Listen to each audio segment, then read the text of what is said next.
Vale, todo lo que os he explicado de literatura medieval lo vais a ver aplicado en la lectura obligatoria, que es, bueno, obligatoria, ya sabéis. Si no la hacéis, no pasa nada, pero no tenéis el 20% de la nota.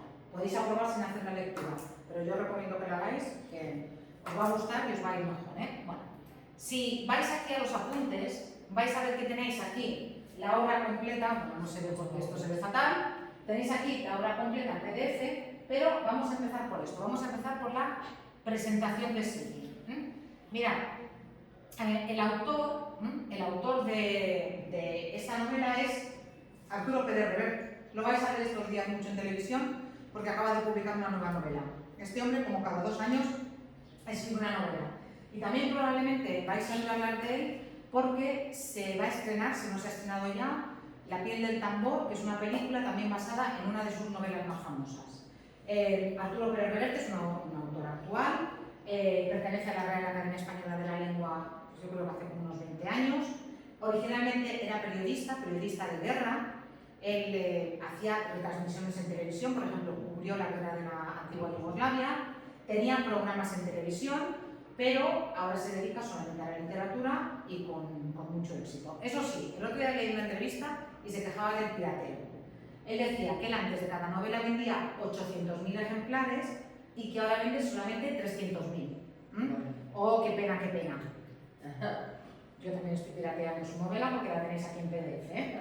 Pero en fin, ya sé que está muy mal, pero es un hombre muy rico y no pasa nada porque la veis. De todas maneras, si la queréis comprar, la compráis, ¿eh? Pero bueno, en cualquier caso, lo vais a ver por televisión. También escribe muchos artículos en periódicos, es muy activo en redes sociales, se mete en todos los jardines, o sea, polémicas en Twitter, una sí y otra también, y en fin, es un hombre que tiene sus ideas, y hay muchas cosas que no comparto, pero como escritor es tremendamente eficaz, ¿eh? Crea muy bien las historias, crea unos personajes que son fantásticos y con los que te identificas fácilmente, y es verdad que construye unas novelas que enganchan, ¿eh? Y a mí, que en pensamiento hay muchas cosas que estoy muy alejada de él, en fin, yo creo que me has leído, si no todas, casi todas sus novelas, porque sí que le reconozco su maestría como escritor, ¿eh? Y sobre todo como creador de historias, más que del lenguaje, las historias que crea. La novela que vosotros tenéis que leer es una novela que se llama Silvi, y aquí lo que tenéis es un book trailer, que son como los trailers de las películas, pero es un book trailer en la que explica, o que en la que se explica algunas cosas de esta novela. Os lo pongo, es un book trailer cortito me parece, a ver cuánto dura. Ah, sí, esto lo puedo poner.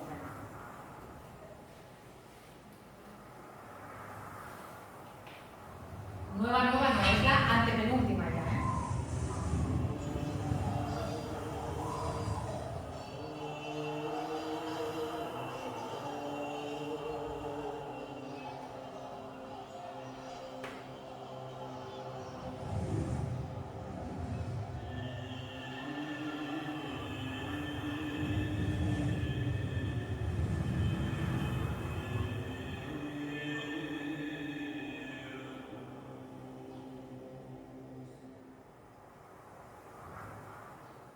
¿Habéis visto alguna vez un book trailer? No. Vale, pues... impacta, Sí. Sí, dan ganas de ver. Claro, pero eso pasa también con los trailers de las películas. Cuando tú vas al cine y ves el tráiler, ¡guau, qué película más buena! Luego cuando vas a ver la película dices, bueno, lo bueno estaba en el tráiler. Aquí en este caso no, ¿eh? Aquí en este caso el libro es, para mí, tan bueno como el tráiler o mejor. Ya hablamos el otro día en clase de que este libro que tenéis que leer es una novela histórica. Y también ya os expliqué lo que era una novela histórica. Una novela histórica es una novela, por tanto, tenéis un narrador, tenéis unos personajes, es un texto narrativo en el que se cuenta una historia, con un planteamiento, con un desarrollo, con una conclusión, en un tiempo y en un espacio determinado, esa sería la definición de novela. Y es histórica, ¿por qué? Porque está escrita en la actualidad, pero está situada muchos años antes. En concreto, Silvi está situada en el siglo X. Y además, en las novelas históricas, lo que nos encontramos es un rasgo diferencial, que es que, a diferencia de una novela que sea completamente de ficción, en la que todos los personajes están inventados, en el caso de las novelas históricas hay una mezcla de personajes reales con personajes ficticios. Vais a ver que el protagonista absoluto de Silvi, que es el Rodrigo Díaz de Vivar, existió de verdad. El Cid existió, fue un personaje histórico, pero junto a él vais a encontraros con personajes que no existieron y que Arturo Pérez Reverte se inventa. Os vais a encontrar también con situaciones que fueron reales, batallas en las que el Cid participó, pero os vais a encontrar también con cosas que son invención del autor. Cuando la novela histórica está bien escrita, que es el caso de Sidi, es muy difícil distinguir qué es histórico de qué es real. Cuando las novelas históricas están mal escritas, se nota mucho que la parte histórica es como un rollo que te cuentan, la batalla de no sé qué, tal, y luego viene la parte de ficción. En el caso de Arturo Pérez Reverte, como domina el género, él mezcla muy bien y llega un momento que, excepto que investigues, no sabes que fue real y que fue ficción, pero tampoco nos interesa, porque no somos historiadores y porque estamos leyendo una novela y la vamos a disfrutar como novela, no como historia. Aquí, si lo queréis ver, esta es una entrevista que le hicieron a Arturo Pérez Reverte con motivo de la publicación de Sidi. Dura, me parece que unos 7 minutos, si la queréis ver en casa, él explica 4 cosas fundamentales de la novela, la podéis ver con tranquilidad. Y, aparte de eso, os he hablado mucho del Cid. El Cid existió de verdad. Hay muchos documentos, además de su vida, sabemos muchas cosas de la vida del Cid. El Cid, aquí tenéis un vídeo que también podéis ver si queréis. En este vídeo se os explica qué fue de verdad el Cid, o sea, quién fue de verdad. Y fue básicamente un señor feudal que nació en una aldea pequeña que se llamaba Vivar, y por eso él era Rodrigo Díaz, su nombre era Rodrigo, su apellido era Díaz, y como era de la ciudad de Vivar, del pueblo pequeñito de Vivar, en Burgos, se le llamaba Rodrigo Díaz de Vivar. ¿Por qué entonces se le conoce con el nombre de Cid? O de Cid campeador, de Cid, porque llegó un momento en que los musulmanes le admiraban tanto que le dieron el nombre de señor, y señor en árabe es Sidi, y por eso la novela se llama Sidi, que en realidad es señor en árabe. De la deformación de decir Sidi en castellano llega luego la palabra Cid, pero en realidad cuando llamamos al Cid, en realidad le estamos llamando señor, simplemente. ¿Sí? Sabemos que existió, sabemos incluso la fecha de su muerte, sabemos que tuvo hijas, sabemos que además consiguió que sus hijas se casaran con infantes de Castilla, es decir, emparentó, viniendo él de la baja nobleza, porque era noble, pero era lo que se llamaba un infanzón, era de la parte más baja de la nobleza. Viniendo él de la baja nobleza, consiguió tanta fama como buen caballero, es decir, como buen batallador, como buen guerreador, que al final hizo una fortuna y consiguió emparentar con familia de reyes a través de sus hijas. Él tuvo solamente un hijo, pero su hijo murió. Tuvo un hijo que le sobrevivió, o sea, que vivió unos cuantos años, pero su hijo murió. Eso también lo sabemos. Y le sobrevivió su mujer, que además llegó a gobernar en Valencia, su mujer en un territorio que él había conquistado a los musulmanes, y también le sobrevivieron sus hijas. Sabemos muchas cosas del Cid a través de la historia, pero también sabemos muchas cosas del Cid. ¿Por qué? Porque nos han llegado poemas, nos han llegado historias contadas en la literatura medieval a través de los juglares, y a través de textos escritos nos han llegado también historias que sabemos que no son reales del Cid, pero que han llegado hasta nosotros. ¿Por qué? Porque como fue tan buen guerrero, enseguida se creó una leyenda de él. Y cuando se crea de alguien una leyenda, enseguida empieza a haber literatura. Por ejemplo, no sé si os suena, pero se cuenta que el Cid ganaba batallas después de muerto. Porque parece ser, esto es una leyenda, que una vez él murió en batalla, esto es cierto, y que lo que hicieron sus caballeros es que lo subieron a un caballo, lo ataron, ya muerto, lo ataron, pero con las armaduras aquellas consiguieron que se mantuviera erguido, y que lo que hicieron fue azuzar a su caballo delante del resto de las tropas, y cuando los musulmanes vieron venir al Cid encabezando el ejército cristiano, se rindieron. Solamente por esto se cuenta, evidentemente es leyenda, esto forma parte de la literatura, pero sí que demuestra que enseguida, después de su muerte, empezaron a circular una serie de historias que no hicieron más que contribuir a engrandecer su figura. Y eso que ha contribuido a engrandecer más la figura del Cid, o lo que contribuyó más, fue que el primer texto en castellano que se conserva es justamente el poema de Mio Cid, que cuenta la historia de unos años determinados de la vida del Cid. Y Arturo Pérez Reverte se ha inspirado en el poema del Mio Cid y en otros poemas para construir Sidi, para construir esta novela. No es toda la historia del Cid, Sidi es solamente la historia de unos años muy concretos de la vida del Cid. Y no cuento más porque no voy a hacer spoiler. Bueno, todo esto lo tenéis aquí. El marco histórico. ¿En qué momento nos situamos? Nos situamos en el momento en que la península está ocupada por los musulmanes. Los musulmanes llamaban a lo que nosotros llamamos hoy en día España, la península ibérica, los musulmanes llamaban al-Ándalus. Entonces, aquí tenéis un vídeo en el que se explica justamente cómo llegaron los musulmanes, cómo ocuparon la península y después cómo los reinos cristianos empezaron a luchar entre ellos para hacerse con la hegemonía de la península. El momento de Sidi, el momento en el que vosotros habéis el libro, la península era esto. Toda esta parte verde era el Andalus. Es decir, toda esta parte verde estaba ocupada por los musulmanes. Esto era España musulmana, al Andalus, ¿sí? Vais a ver cómo el Cid lucha, por ejemplo, no diré mucho, pero tiene algo que ver con Zaragoza. Claro, tenéis que entender que en ese momento Zaragoza era musulmana.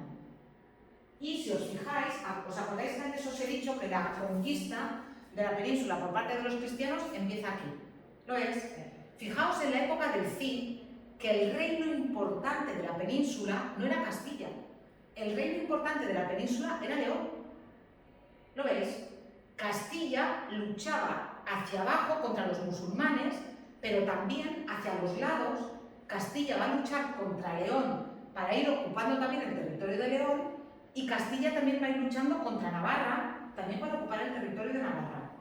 En aquella época, durante la Edad Media, no tenéis que pensar que solamente los cristianos luchaban contra los musulmanes para echarlos de la península, sino que como eran reinos diferentes, con reyes diferentes y con ejércitos diferentes, todo el mundo luchaba entre sí por hacerse con un hueco en la península. Y vais a ver cómo el Cid, que era de un pueblecito de aquí de Burgos, que tenía un ejército, a veces luchaba a favor del rey castellano contra el rey de León, a veces luchaba a favor del rey castellano contra el conde de Barcelona, a veces luchaba a favor del rey castellano contra los musulmanes, pero a veces luchaba a favor de los musulmanes contra un rey cristiano. Nunca contra su rey, nunca contra el rey de Castilla, pero sí contra otros, porque al final eran mercenarios.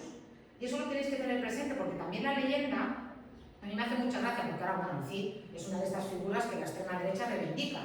El Cid, el campeador, el que luchaba a favor de los cristianos y en contra de los moros. Mentira. O sea, hay documentación que demuestra que el Cid luchaba a favor de quien más le pagaba. De sus intereses. De sus intereses. Y que si sus intereses estaban en luchar a favor de uno de los reyes musulmanes, él luchaba a favor de uno de los reyes musulmanes. Y de hecho, no os voy a contar mucho, pero vais a ver cómo quedan los musulmanes en el libro y vais a ver cómo quedan algunos cristianos en el libro. O sea, que no se engañen, O sea, esta figura del Cid campeador con la bandera española, que entonces no existía en España. Fijaos lo que era la península ibérica en aquellos años. No existía España y lo que teníamos era una península ocupada por al-Ándalus y después por diferentes reinos cristianos que luchaban entre sí.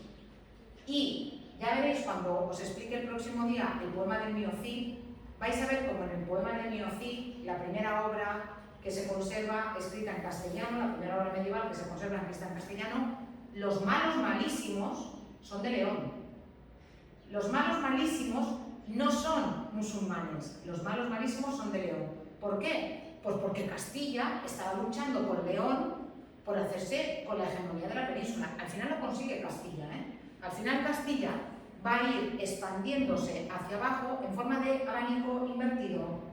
Y no solamente va a ir expandiéndose hacia abajo, sino que además va a ir imponiendo su lengua. Porque los de León hablaban una lengua que desapareció, que era el astur leonés. Pero no hablaban castellano, hablaban otra lengua.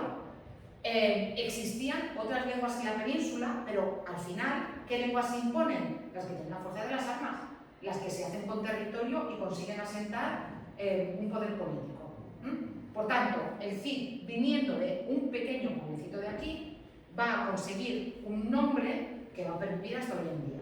Y entonces, Arturo Pérez Reverte aprovecha la historia, a través de esa historia de unos años concretos de la vida del Cid, de lo que está documentado, él crea toda una ficción y ya veréis que es una novela que engancha mucho y yo creo que es una novela que os va a gustar.